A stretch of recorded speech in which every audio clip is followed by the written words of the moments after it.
ایک 7 سالہ یتیم بچہ باپ کی قبر کے سرہانے بیٹھ کر رو رہا تھا اور کہہ رہا تھا، ابا تو کیوں چلا گیا؟ ابا لوگ کہتے ہیں کہ میں بے سہارا ہوں، ابا تیری یادیں مجھے سونے نہیں دیتی، تیرے بغیر یہ دنیا مجھے بہت بری لگتی، ابا اس دنیا کا ہر دن اجنبی ہے،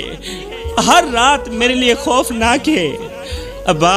تجھے تو خبر بھی نہیں کہ تیرے بعد تیرے لال کی زندگی کتنا درد بن گئی ہے، کاش تو ایک بار واپس آ جاتا،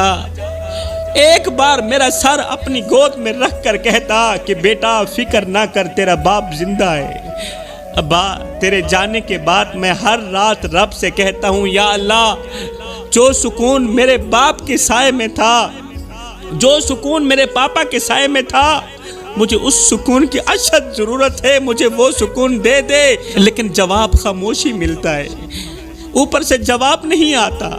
ابا جب کوئی میری طرف اشارہ کرتے ہوئے کہتا ہے نا کہ میں یتیم ہوں، تو میری سانسیں رکنے لگتی ہیں، دل ایسے